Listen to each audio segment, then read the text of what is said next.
हिमाचल में आए दिन सरकारी संस्थानों से जुड़े कर्मचारी वर्ग राज्य सचिवालय पहुंच रहे हैं और वजह है स्थायी नीति की मांग।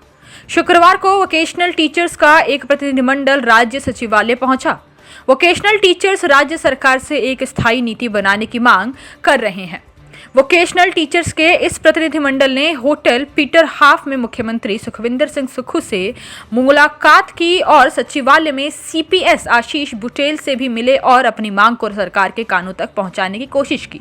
इसके अलावा वोकेशनल टीचर्स आज प्रदेश के शिक्षा मंत्री रोहित ठाकुर से भी मिलेंगे और अपनी मांगे साझा करेंगे। वोकेशनल टीचर्स पिछले कई सालों से स्थायी नीति की मांग कर रहे हैं। प्रदेश में नई सरकार बनने के बाद वोकेशनल टीचर्स भी सुख की सरकार से आए आस लगाए सचिवालय पहुंचे।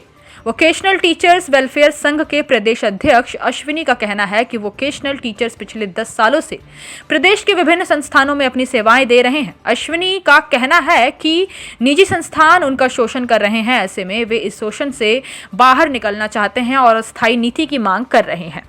अश्विनी बताते हैं कि वर्ष 2013 से वोकेशनल टीचर्स ने प्रदेश में अपनी सेवाएं देनी शुरू की और प्रदेश के लगभग 1100 शैक्षणिक संस्थानों में सेवाएं दे रहे हैं और आज उन्होंने सरकार तक अपनी मांग पहुंचाने की कोशिश की है। अश्विनी का कहना है कि वोकेशनल टीचर शिक्षण संस्थानों में लगभग वह सभी काम करते हैं जैसे सामान्य टीचर करते हैं। ऐसे में उनके लिए एक स्थायी अस्थायी नीति बनाई जाए और उन्हें भी रेगुलर टीचर की तरह वेतन और सम्मान दिया जाए। तकरीबन 9 साल से कार्यरत वोकेशनल टीचर सुचिता शर्मा का कहना है कि वोकेशनल टीचर्स को आउटसोर्स मानने से भी इनकार कर दिया जाता है, जबकि वोकेशनल टीचर्स अपने ही राज्य में सरकारी स्कूलों के बच्चों को शिक्षा दे रहे हैं। ऐसे में उनकी मांगे जरूर पूरी होनी चाहिए। सिरमौर में 8 साल से ज्यादा वक्त से वोकेशनल टीचर के पद पर कार्यरत मोनिका ठाकुर कहती हैं कि वोकेशनल टीचर पूरी लगन के साथ स्कूलों में बच्चों को पढ़ा रहे हैं, मगर 2013 के बाद से लगातार सिर्फ 15,000 रुपए प्रति माह पर काम कर रहे हैं। ऐसे में बढ़ती महंगाई के दौर में आज परिवार का खर्च चलाना मुश्किल हो जाता है। इसीलिए हम अपनी मांगों को लेकर सचिवालय आए हैं और सरकार से हमें स्थायी नीति के अंतर्गत लाने की मांग कर रहे हैं। स्थायी नीति बनाने की आप बात कर रहे हैं, आपको भी यहाँ पर जी सर, नमस्कार। मेरा नाम सर मोनिका ठाकुर है और मैं अभी डिस्ट्रिक्ट सिरमौर में कार्यरत हूँ। मुझे वहाँ पे 8 से 9 साल हो गए हैं सर काम करते हुए। तो 8-9 साल से सर हम एक ही सैलरी ले रहे हैं 15,000 रुपये। और सर 15,000 रुपये अब हम 2013 से लेके अभी हमारा चल रहा है 2023। सर 2023 में 15,000 में एक परिवार का गुजारा होना बहुत ही मुश्किल है। रही बात सर काम की, तो काम जिस तरह से बाकी टीचर्स काम कर रहे हैं जो कि एक स्मार्ट सैलरी लेते हैं, हम भी सर अपना पूरा 100% इनफैक्ट कहा जाए तो हम उनसे ही ज़्यादा काम जो है हमसे लिया जाता है और हम पूरा अपना 100% देते हैं सर। तो सर हमें सरकार से बिल्कुल पूरी उम्मीद है और जिस तरह से हमें आश्वासन भी मिला है सर कि हमारे लिए पॉलिसी लाई जाए सर, जिसमें हमारी सैलरी भी अच्छी हो सर और हमारा फ्यूचर भी जो है अच्छा हो। तो सर इस सरकार से हमें यही बस उम्मीद है। सामने सर बड़े ही अच्छे से हमारे विचारों को सुना और उन्होंने कहा कि बिल्कुल हम इसमें कुछ रास्ता आप लोगों के लिए निकाल रहे हैं, क्योंकि कई तरह के सर इश्यूज हैं कि हम आउटसोर्स में नहीं आते हैं, सेंट्रल गवर्नमेंट के एम्प्लॉय हैं। तो बिल्कुल सर मुख्यमंत्री साहब ने हमें आश्वासन दिया है कि हम बिल्कुल रास्ता निकाल रहे हैं और जल्दी ही हम आपके लिए कुछ करेंगे। सर मेरा नाम सुचिता शर्मा है, मैं एक वोकेशनल ट्रेनर हूँ और government model senior secondary school Ghanati में कार्यरत हूँ पिछले 9.5 साल से। अभी 10 साल हुए नहीं है पूरे, पर 9-10 साल से अपनी पूरी तन्मयता के साथ हम सारे वोकेशनल ट्रेनर्स अपनी सेवाएं दे रहे हैं। डिमांड्स का तो सर हमारी पूरी होनी चाहिए। मुझे ये चीज़ बहुत अजीब सी लगती है कि सभी बोलते हैं कि आप सेंट्रली स्पॉन्सर्ड हैं, तो सेंट्रली स्पॉन्सर्ड है, मे बी आप आउटसोर्स में ना आए।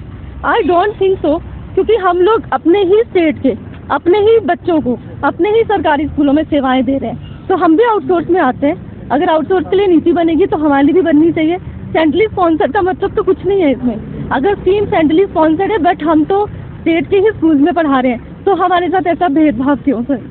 हमारे साथ ऐसा भेदभाव नहीं होना चाहिए। हम भी उसी तन्मयता के साथ पढ़ा रहे हैं जैसे और आउटसोर्स वाले काम कर रहे हैं, हम भी वैसे ही काम कर रहे हैं। दिन रात अपनी एक करते हैं, अपनी पूरी ईमानदारी के साथ हम लोग अपने स्कूलों में सेवाएं दे रहे हैं। तो हमें पूरी उम्मीद है कि सरकार हमारी इन डिमांड्स को सीरियसली सुनेगी और पूरी करेगी। Thank you. सरकार काफ़ी मतलब कर्मचारियों के लिए प्रति सकारात्मक रहती है, तो पूरी उम्मीद है कि जैसे ओपीएस एकदम लागू हो गया है, जिसकी उम्मीद नहीं थी, तो हमारी भी ज़रूर ये रेगुलर पॉलिसी बनेगी और हमें भी डिपार्टमेंट में मर्ज किया जाएगा। Thank you. मंत्री से मिले हैं, आशीष बुटेल से मिले हैं, किन मांगों को लेकर थोड़ा विस्तार से। धन्यवाद। सबसे पहले तो पत्रकार साथियों का आप धन्यवाद करना चाहेंगे कि आपने हमें समय दिया। मेरा नाम अश्विनी भटवालिया है। मैं वोकेशनल शिक्षक वेलफेयर संघ का अध्यक्ष, प्रदेशाध्यक्ष हूँ और हम अपनी मांगों को लेकर मुख्यमंत्री जी से मिले हैं कि हमें स्थायी नीति के अंदर लाया जाए, क्योंकि हमारा शोषण 2013 से कंपनियों के माध्यम से किया जा रहा है, जिससे हम मुक्ति चाहते हैं।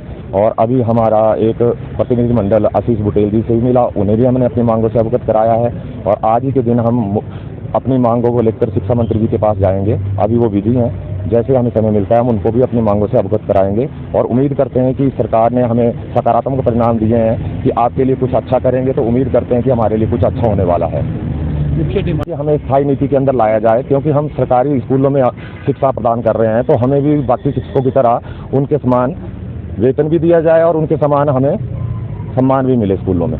तो कब से इसमें वोकेशनल जो टीचर 2013 से ये प्रोजेक्ट हिमाचल में चला है, तब से लेकर अभी तक लगभग 2000 हमारे व्यावसायिक शिक्षक 1100 स्कूलों सरकारी स्कूलों में अपनी सेवाएं दे रहे हैं और अपने जो इनका शिक्षा का काम भी है, साथ में इनको field visit, industry visit, guest lecture, बहुत से काम होते हैं, अन्य शिक्षकों से ज़्यादा कार्य करते हैं और टीजीटी 9 से लेकर +2 तक हम अपनी क्लासेस पढ़ा रहे हैं। तो हम चाहते हैं कि हमें उनके सम्मानजनक वेतन भी मिले और स्थायी नीति के अंदर एजुकेशन डिपार्टमेंट में मर्ज किया जाए। इसके लिए हमें आश्वासन मिला है कि जल्द ही कुछ आपके लिए अच्छा किया जाएगा।